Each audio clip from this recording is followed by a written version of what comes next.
I'd like to introduce Ryan Anderson. Ryan Anderson is with Herman Miller. He and I have been traveling in the same prop tech, CRE tech circles for a while, but I'm going to go ahead and let Ryan introduce himself. Ryan, tell us what you do for Herman Miller, and then we can get into some fun conversation. Cool. Hey, Katie. Well, first, thank you for including me in this. I'm super excited about it. I also should say this is like my first hour back in a Herman Miller facility for, I don't know, the last 4 months. So I'm here, and it's kind of surreal and weird. There's not a lot of people here, but thrilled to be doing this with you. So hello, Mid-Atlantic chapter of CoreNet. I'm Ryan. Yeah, I am VP of Digital Innovation. I've been in the furniture industry for, I don't know, 25, 26 years at this point. And most of my time has been focused on future office. I got interested in technology years ago when mobility started to change kind of some of the fundamental assumptions around workplace planning. And I've just been fascinated by the intersection of technology and the built environment. So my role here is focused on a couple things. I lead our tech research in terms of how tech impacts work and workplace. But I also spend a lot of my time focused on how technology can change our business and how we serve all of you. I'm part of a group called the New Business Innovation Team within corporate strategy. So I love the research and insights, and I also love thinking about how technology might just help make Herman Miller better. So this is fun. This will be a fun conversation. And before we get into some of the topics you and I discussed as we got ready for today, tell us about your path. How did you get to where you are now? And what advice do you have as you tell your story to maybe young leaders who are looking at navigating their own career paths? Yeah, sure. Well, like most of us, my path has taken a few turns. I've, for the most part, been in the furniture industry for most of it. I started my early career at Steelcase, mostly focused on marketing and heavy A&D focus. And I got a chance to launch a technology product for them called Mediascape back in 2009. And I just grew fascinated with the topic of technology and workplace. I came to Herman Miller in 2012 to help lead a broader initiative around technology. And we've worked on a wide variety of things during my time at Miller. In 2017, right at the end of 2017, I got an offer to go to a tech startup called Team, not to be Microsoft Teams, but a prop tech startup in Salt Lake City. I'd always wanted to do like the venture-backed startup thing, and I kind of wanted to see if I could hold my own in the software world. So I went and spent time as VP of Product Marketing and Workplace Strategy there. And if you're familiar with the company, I mean, they were just on a tear.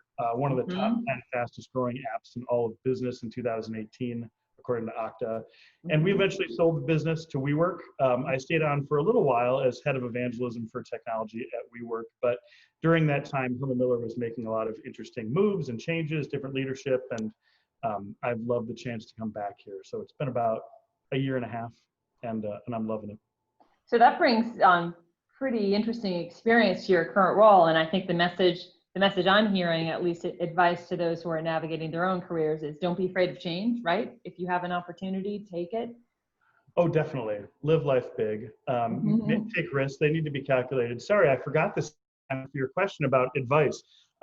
Yeah, so I've always felt like it's okay to take some risks and try to do things as long as you feel like you're contributing your best efforts. I think that's the key. The other part for me, if I'm talking to somebody who might be a little bit younger and thinking about their career, is I always encourage people to try to just try to think more critically and deeper about what's going on in the industry. So we occasionally at Herman Miller will reference this old Schopenhauer quote. He's like this old German philosopher, but basically the quote is, the task isn't to see what no one else has seen. The task is to think what nobody's thought about that which everyone's seeing. And so I think there's a lot of truth in that. There's topics that we talk about, there's phenomena impacting the industry. Those who think deepest, who begin to see intersections between different ideas, who ask questions that can that basically challenge the conventional wisdom. And I want to be careful there because I'm not a big fan of people coming in to do that just for the sake of being a contrarian. But when it's time to say, does this make sense? Asking those questions is the key because it lets you begin to see things that others aren't thinking about. And that's usually the path to new opportunities. That's what I found. That's good. That's great advice. And I know Herman Miller is very lucky to have you and to have you back. And I know you're passionate about what you do. I mean, that's as you and I have traveled in the same circles over the years, it's clear that you love what you do. So can you talk a little bit about this digital transformation? I know you're passionate about that. And you're on the front lines of some pretty exciting things. So can you give us a sneak peek at what you're working on and what you think are kind of the coolest things coming over the horizon? Sure. Oh boy, that's a broad topic. I know we've got limited time, so I'll be specific. Pick one So good one. yeah, well, personally, I think that you and I have both been talking about corporate real estate tech or the broader prop tech thing for a while. I've found it to be fascinating. Herm Miller has been involved in some form or fashion for years. In fact, as early as I think 2004, 2005 is when we began using sensor technology for different things. I'm excited that our current situation, as challenging as it is, has provided a major catalyst for growth in areas that would have taken a lot longer. So I'm speaking more broadly here, not necessarily just Herman Miller, but if I look at the role of building technologies and creating safer, better, more efficient experiences within workplace, I think there's all sorts of momentum now. I also am very excited just about the way that the world is learning to operate more remotely, and distributed work, I think, is getting deeper roots. That might sound weird given that we make office furniture, but we've always, as a company, felt like we need to play anywhere where someone does their work. Or we talk about working, living, healing, learning, like all those environments, Herman Miller wants to be there. And there's been kind of this convergence between different sort of environments for a long time, but now I think we're really seeing it. We, as a company, I think have already made a lot of changes in terms of how we sell through kind of different channels, omni-channels. And we've been doing a bunch of work looking at how technology might change those processes. I think there's tons of opportunity in terms of data-driven facility design and management. And I can get into some of the specifics if you want to, but basically our goal has been to be on the front lines of that and make sure that we're as relevant as possible, and that as these trends essentially catalyze, that we're not only not caught off guard, but we're there to help do business better with our customers. I will admit that that answer was a little bit vague because there's some specific things that I think you'll see from Herman Miller in the coming months that I'm not quite ready to talk about. But when you're somebody who stares at the future and you start to see, you know, a catalyst towards moving in that direction, it's kind of exciting. So it's a tough time, but I'm also super optimistic. Maybe a time to be really thinking creatively. Let's go back and talk a little bit about distributed work. I know you've been working remotely as long as I've known of you. You've been bouncing around the country and around the world. Talk to us about kind of in this new normal as we reimagine the workplace and the workspace. Can you share, starting with what you define as distributed work, and talk a little bit about what that means now? Yeah. And I'm so glad we're talking about this because I think every corporate real estate leader needs to be versed in this. So distributed work refers to the processes, the how, and the tools of how people work together when they're in different locations. So when we talk about being remote, that's more about the location. When we talk about distributed work or distributed collaboration, it's kind of irrespective of location. People work together across distances and across locations, including in the office. So it's not just out of the office to accomplish their goals. And that's not new. The trouble is, I think organizations have had a rather binary view of location in the past. It's like, oh, you're somebody who's remote, or you're somebody in the office. Well, shoot, all of the best data indicates that even before COVID-19, people worked at a wide variety of locations and are more and more successful doing it. I think every corporate real estate leader should be prepared to explain the value of place, but we need to get past kind of dated narratives that you have to do certain things in the work environment. People can work very effectively distributed all over the world. People can collaborate very effectively without needing to be in a given space. Having said that, spaces, corporate office spaces, and other spaces can add tremendous value to that process. But we need to get our heads around the reality that people can be very effective in working together in new ways, and then view space through that lens. And I think traditionally what held this back, if I go back to that notion of a catalyst, is that maybe 6 months ago, in order to work remotely in terms of your primary home base, you had to get permission. It was considered a perk or a benefit. You had to know how to use the tool set. And those two things held it back. And then in an instant, those were both out the window. And now we've got a workforce, a global workforce, that's learning to collaborate synchronously like we are right now on meetings. And I think a lot of organizations went from working in their space to being on video, but also asynchronously using tools like Slack, using the non-video features of Teams. And that allows groups to work across time zones and locations in very effective, sometimes even faster and more effective ways. They're always in a physical location, and the physical location needs to support that. But the world really is learning how to work in different ways, and we need to make sure that we're ready to support it. What is it?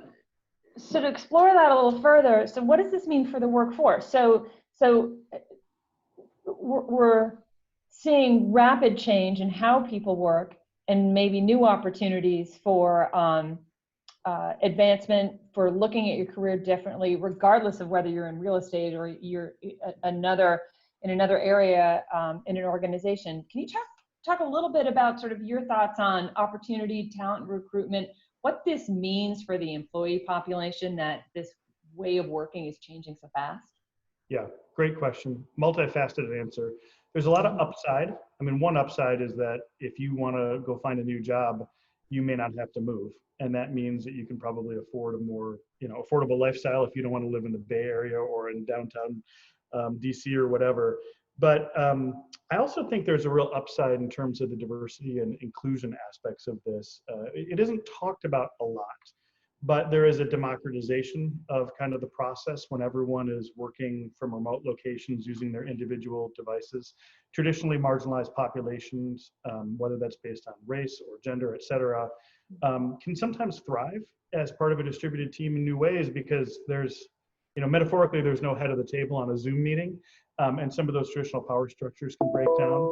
I think the challenge, though, is it is very difficult to maintain really healthy, trust-based relationships without being physically together. If you look, as an example, at companies that were designed to be 100% distributed, companies like Automatic, Envision, 37 Signals, they still get together a lot because you want to be able to form trust-based relationships. You want to be attentive to what are known as weak ties. There's this sociological concept known as weak ties, which are basically like you've got that group of people, maybe there's 10 of them in your career that you're going to call on a daily basis, but then there's like 100 others that are really important to your network, important to your ability to thrive within a culture, and those get strained when we're not able to be together. And technology hasn't done a great job, to be honest, of being able to knit those kind of together. So the upside is more autonomy, more freedom. You can go find the job you want, work from where you want. The downside is being part of something, being part of a culture, feeling like you have this sense of belonging, this sense of purpose with other people. It can be challenging. And it's up to the employee, but it's really up to the employer. It's the job of a manager, a job of the team leader to somehow overcome this. And I do think getting back to physical space, there's probably no more important reason for office space to exist than to be kind of that cultural, spiritual hub of an organization where those relationships can flourish. So this is real change, and it's happening fast. That's what I'm hearing from you. So speaking of change, let's talk a little bit about Herman Miller here in the Mid-Atlantic. So Herman Miller and their partner dealer, American office, have been strong sponsors for a long time for the chapter, which we're so grateful for. Let's talk about what it means to come back into some sense of normalcy.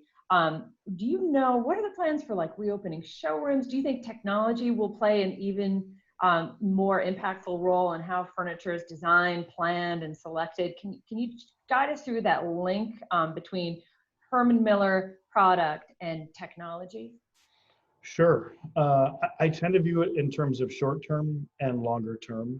And I think we've provided a pretty solid resource in terms of a workplace reentry guide to deal with the short term. And it's stuff that won't surprise you, but I think the local team is well versed in it. And it's all about safe, managed expectations, et cetera. As far as our own facilities, we're in the midst of this too. I mentioned that I'm in our Miller facility. We've got very, very few people here.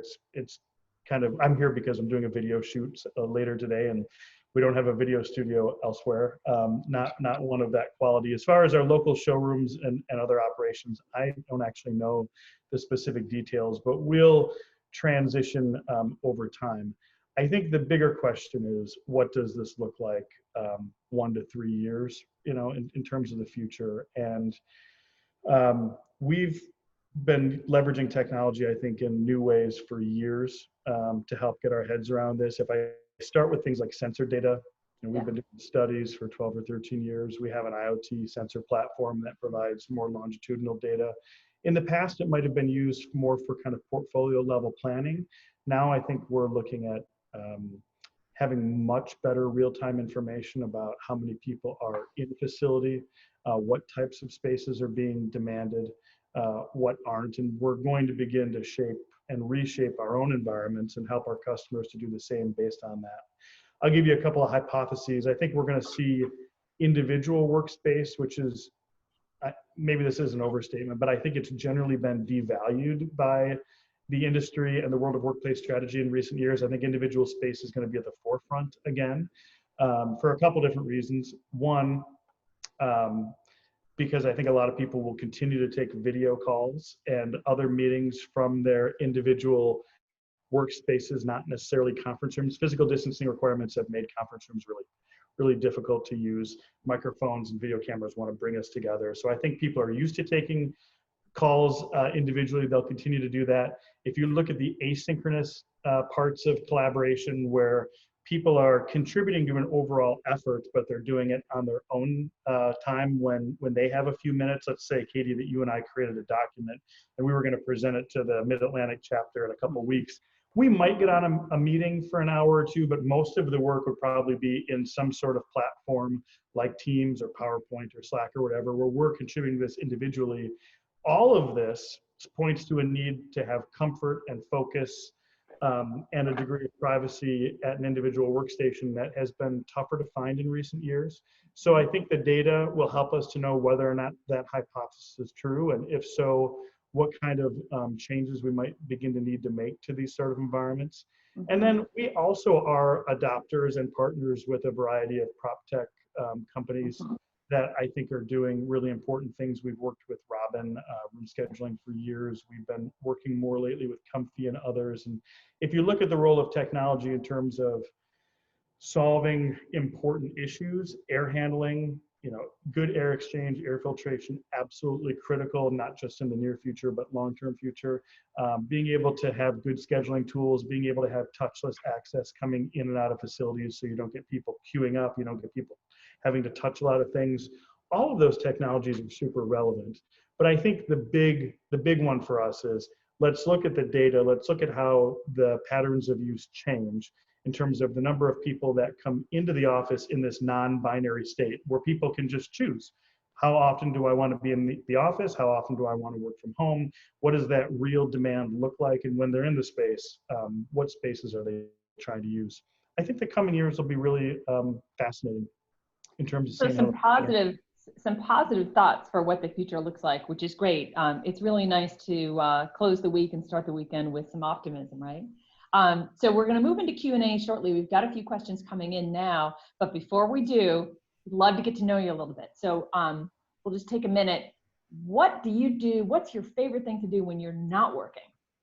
Well, in the summer, it's definitely being along the water. People are surprised that Michigan, particularly on the west side of Michigan, has some of the most beautiful beaches in the world. So yeah, me and my wife and my kids along the water a lot. And then other than that, I mean, I love reading. I love diving into new topics. But in the summer, it's definitely all around being outside. In the winter, we don't have a whole lot of options here. So we usually like to travel and enjoy time as a family. No, that's great. And where are you looking to go next? Where's your next trip? Oh, well, I'm coming up on my 20th wedding anniversary, so I think there's an Eastern European trip in the cards if the travel restrictions lift. Um, and yeah, we also talked about taking a road trip out to the Badlands, which we kind of driven through once, but we were just kind of shocked at how beautiful that was. So we travel a ton, and it's all based on who will let us Americans in these days. Right, right. Well, we know it's returning, and again, we're focusing on optimism. So it's great to know that that's something that's exciting for you and your family. So we've got some questions. We've got a few minutes left, so let's dig into these. So first, innovative furniture, and I'll preface this by saying we all know Herman Miller, iconic furniture design. We've got examples of wonderful Eames designs here in the Smithsonian in Washington, D.C. Can you tell us a little bit about what innovative things Herman Miller is doing as a result of COVID, not just on technology, but anything about how you're looking at the Herman Miller brand as you come back in? Sure. Well, actually, this might be an odd place to start, but our first goal is to not go necessarily sell a bunch of products. It's to be helpful and consultative. We know that some organizations may not have a lot of capital to spend. So the first goal is to be problem solvers that don't necessarily have to be promoting new things. Having said that, there's a variety of initiatives that we've been working on for years that I think are more relevant now with some of these changes. We definitely are looking at new and improved ways of supporting people working outside of the office from home, et cetera.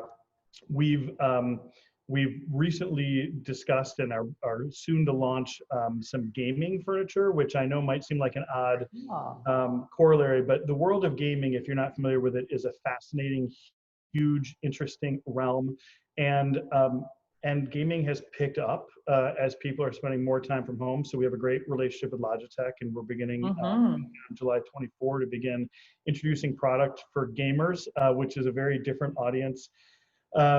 And we have significantly, I think, doubled down on our smart technology, the live platform. We're continuing to grow that in new ways so that we can provide really helpful, useful data analytics. That product not only provides space utilization data, it has indoor air quality data, even things like humidity, which are really critical indoor air factors. So it's multifaceted.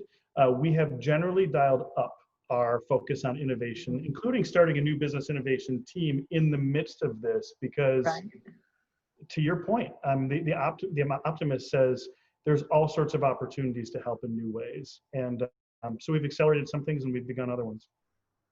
No, that's great. Thank you for sharing that. And you're giving us a little peek into, what the future for design looks like. I've got another question coming in. It's around work from home. So let's see what we've got here. So as employee populations are extending this work from home, what advice do you have from the furniture side of the house and setting up your home office and making sure that you have what you need? In some cases, an employer is going to be able to help with office furniture for the home, but in many cases not. So can you talk about maybe your own home office and how you set that up and important things to think about if you need to maintain a home office in an ongoing basis? Sure, and let me just say, if you are an organization or you work with an organization and you want to help your employees with this, reach out to us. You can contact me directly. Sometimes if it's not providing product, it's simply providing some guidance. We even have a web tool, WFH, workfromhome.hermiller.com, which is designed for employees to take a holistic look at not just their space, but their behaviors in terms of being healthy. I am fortunate because of where I live here in Michigan to have a room for a home office, and a lot of people don't, but because I have a room, I have set it up mostly to focus on concentrated individual activities and video. I'm sorry I'm not in it right now, but I actually wrote an article on LinkedIn around how to begin to set up a space for video.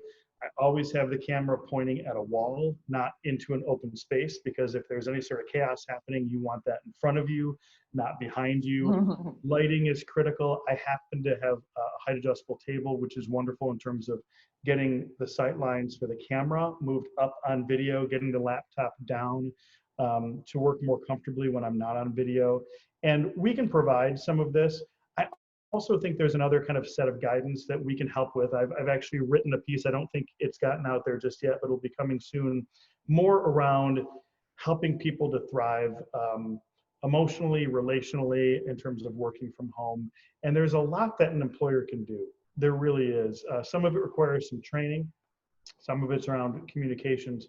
But I do think that it's a longer journey. So the good news is you can begin now and think about this in the coming months and years. But even if it's not about providing solutions, we need to make sure that people are sustainably productive and healthy. And everything from overscheduling, video meetings to making sure that people have a decent chair and that they're not engaging in behaviors that are harmful to their health.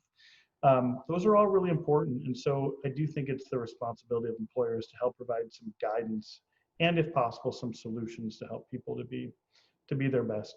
So some middle ground. So what we're going to do, we're going to follow up on LinkedIn. It's the Mid-Atlantic chapter of CoreNet's LinkedIn page. And in the comment section, we'll have some follow-up links. So we'd love to share your article. I'll follow up with you, Ryan, and we'll get your article posted up there.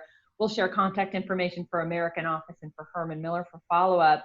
But before we close out, let's just talk about CoreNet for just a minute.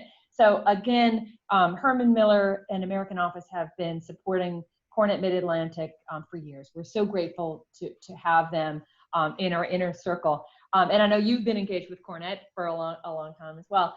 Anything you'd like to share about why CoreNet matters and why, especially now, even if we're not able to convene in person, why an organization like CoreNet is so important to keeping this dialogue going? Oh, well, first, I'm a huge fan and a huge believer in CoreNet. It's all about getting people together to exchange ideas and to think more critically about these things. I'll give you an example. I have long questioned some of the conventional wisdom about certain topics like generations in the workplace, et cetera. I saw a friend of mine, Adrian Rowe, who's head of global workplace strategy at Merck, put a piece on LinkedIn around generations and getting past generational stereotypes. And the first person I called was Tim Venable at CoreNet, VP Sure. of Service. Said, Tim, we should be talking about this. So Adrian and Kim Powers, who's head of workplace at IDEO, and I jumped on a call. We did a webinar on questioning the conventional wisdom of certain workplace topics. And I love that CoreNet was there for us to go to. Who would I have called? Where would we have written this? We can throw this stuff out there on LinkedIn, but CoreNet, by far, the premier organization in terms of being able to get the right people together to talk about the right topics, which is one of the reasons why I'm so appreciative that you would make time to let me join you today. Ryan, it's our pleasure and it's our honor to have you with us. So that closes up our CoreNet Cafe. Thank you to everyone for joining us. Again, we're going to keep this conversation going over on LinkedIn, so join us there. Again, very easy to find, Mid-Atlantic chapter of CoreNet Global. We'll post some follow-up information, and we didn't get a chance to get to all of our questions. So Ryan, there are going to be some more questions coming your way, and we'll keep it going. I think one thing we've learned is we are able to keep the CoreNet content, this conversation, and this community together virtually, and we're going to continue to do so. So for everyone, have a wonderful weekend. This will also be posted on our webpage, so this will be recorded and available for people to review at their convenience. So Ryan, have a great weekend. Everybody else, thank you, and we'll see you at the next Friday CoreNet Cafe. Awesome. Thank you. Thank you.